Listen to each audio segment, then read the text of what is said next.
గురుగారు, జంట పక్షులలో ఒకదాన్ని వధించిన రత్నాకరుడు అనే వేటగాడు వాల్మీకిగా ఉమ్, సాకారమయ్యాడు. ఉమ్. అయితే వాల్మీకి అంటే ఎవరు? అతనికి రామాయణం రాయగలిగినటువంటి ఆ శక్తి ఎలా వచ్చింది?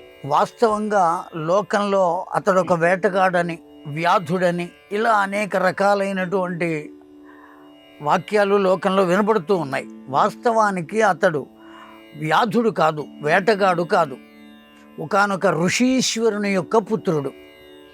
ఆయనే రామాయణంలో చెప్పుకున్నాడు, ప్రచేతసాదాసీత్ సాక్షాత్ రామాయణాత్మన. ప్రచేతసుడు అనబడేటువంటి వాని యొక్క పుత్రుడను అని చెప్పుకున్నాడు. ప్రచేతస్య అపత్యం పుమాన్ ప్రాచేతసః అని సంస్కృతంలో సూత్రం.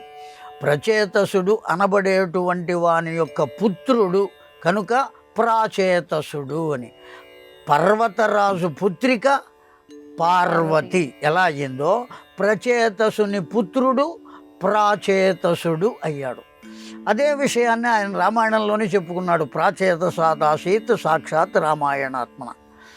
వేదవేద్యే పరే పుంసి జాతే దశరథాత్మజే వేద ప్రాచేతసాదాసీత్ సాక్షాత్ రామాయణాత్మన అని.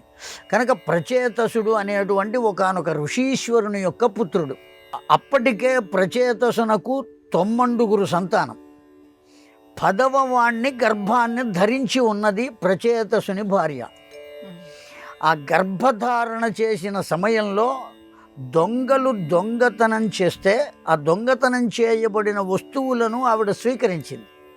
వాళ్ళు తెచ్చిన తినుబండారములను కూడా తిన్నది. ఆ గర్భస్థుడైనటువంటి శిశువు కూడా ఆహారం చెందుతుంది కదా. దొంగతనం చేయబడినటువంటి ఆహారమును తిన్న కారణం చేత పుట్టిన తర్వాత వాడికి దొంగతనం చేయటం అలవాటయ్యింది. కనుక మనం తినే ఆహారం కూడా ఎక్కడ పడితే అక్కడ, ఎలా పడితే అలా, ఏది పడితే అది తింటే ఆ వండినటువంటి వారి మానసిక లక్షణాలు మనకి తప్పనిసరిగా వస్తాయి. ఆ కారణం చేత ఆ పిల్లవాడికి దొంగతనం అలవాటైంది. తండ్రికి తెలిసింది, ఒక దొంగ నా కొడుకుగా ఉండడానికి వీలు లేదని ఇంటి నుండి వెడలగొట్టాడు. ఆ వెడలగొట్టబడినటువంటి 5 ఏళ్ల పసివాడు అరణ్యంలో తిరిగి తిరిగి ఒక వ్యాధునకు దొరికాడు. అతడికి పిల్లలు లేని కారణం చేత ఈ పసివాడిని పెంచుకున్నాడు. అట్లా అతడు బోయవాడుగా మారాడు. రెండవ విషయం, అతడు కేవలం ఏ దృష్టితో ఉన్నాడు అంటే, నన్ను పెంచి పోషించిన వారిని నేను పోషించాలి.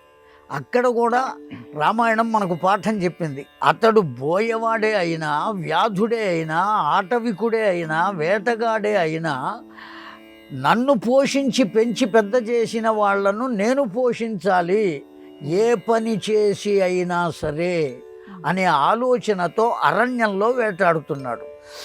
దైవాత్వ ఒక ఋషీశ్వరుని పుత్రుడు కనుక అతడు చేయవలసినటువంటి కర్మ ఒకటి ఉన్నది కనుక భగవంతుడే అతన్ని పంపింది. ఇక్కడికి 7 ఋషులను పంపించాడు. ఆ 7 ఋషులు వచ్చారు, వచ్చి అతన్ని బోధించారు, అతనికి దివ్యమైన మంత్రోపదేశం చేశారు. అతనంతటా అతనికే బుద్ధి కలిగేట్టుగా చేశారు. నువ్వు ఇంత పాపం చేసావయ్యా, ఎన్ని మృగములను సంహరించి అనేక మందిని దోచుకుని పాపం చేశావు. ఈ పాపంలో కొంత భాగం నీవు సంపాదిస్తే తిన్నవాళ్ళు పంచుకుంటారా లేదా కనుక్కో. తల్లిని అడిగాడు, తండ్రిని అడిగాడు, భార్యను అడిగాడు, సంతానాన్ని అడిగాడు, ఎవరూ ఒప్పుకోలా. అప్పుడు అతడికి తెలిసి వచ్చింది, నేను సంపాదించిన దాన్నైతే అనుభవించారు కానీ నేను పొందిన పాపాన్ని మాత్రం వాళ్ళు అనుభవించరు. కనుక వారి కోసం నేను ఎందుకు చేయాలి, నా కోసం నేనుగా ఏదో ఒకటి చేసుకోవాలి. అప్పుడు 7 ఋషులను ఆశ్రయించాడు. 7 ఋషులు ఎప్పుడైతే ఆశ్రయించారో వెంటనే మంత్రోపదేశం చేశారు ఆ వేటగానికి. ఏమని మంత్రోపదేశం చేశారు? లోకంలో ఇక్కడ కూడా ఓ మాట ఉన్నది, రామ అని అనటం రాకపోతే మర అని చెప్పారు అని. చాలా పొరపాటు. రామ అనే పదంలో ఏ అక్షరాలు ఉన్నాయో మర అనే దాంట్లో కూడా అవే అక్షరాలు ఉన్నాయి. పలకటం రానివాడు మర అని మాత్రం ఎట్లా పలుకుతాడు? పలకడు. కానీ మర అనే చెప్పారు వాళ్ళు. ఎందుకు అట్లా చెప్పారు అంటే, మంత్రోపదేశం చేయటంలో అనులోమము విలోమము అని 2 పద్ధతులు ఉన్నాయి ఉపదేశం చేయటంలో. ఏదైనా ఒక మంత్రాన్ని ఎవరికైనా ఉపదేశం చేయాలి అంటే అనులోమ మార్గం, విలోమ మార్గం. అనులోమం అంటే సక్రమంగా చెప్పటం, రామ అని చెప్పటం. విలోమం అంటే దాన్ని తిరగవేసి చెప్పటం. విలోమంలో ఎందుకు చెప్పాలి అంటే క్షిప్రమేవ ఫలమాప్నువంతి, చాలా త్వరగా పనిచేస్తుంది ఆ మంత్రం విలోమంలో కనుక చెబితే. మనంతట మనం విలోమంలో చేయకూడదు. గురుదేవులే ఉపదేశం చేసేటప్పుడే విలోమంగా చేయాలి. చేస్తే దాన్ని మంత్రంగా మనం స్వీకరించి అలాగే జపం చేస్తే, అనులోమంలో చేస్తే ఎట్లా అయితే మనకు పని అవుతుందో విలోమంలో చేస్తే అంతకన్నా ఓ సంవత్సరం ముందుగానే పని అవుతుంది, అంత త్వరగా జరుగుతుంది. అందుకని ఇతడు త్వరగా తరించాలి కనుక విలోమ మార్గంలో అతడికి మర అని మంత్రోపదేశం చేశారు. ఆ మంత్రం చేత అతడు కూర్చున్నాడు, ఆ దృష్టి కలిగింది. ఎప్పుడైతే సంసారం మీద విరక్తి కలిగిందో భగవంతుని మీద రక్తి కలుగుతుంది.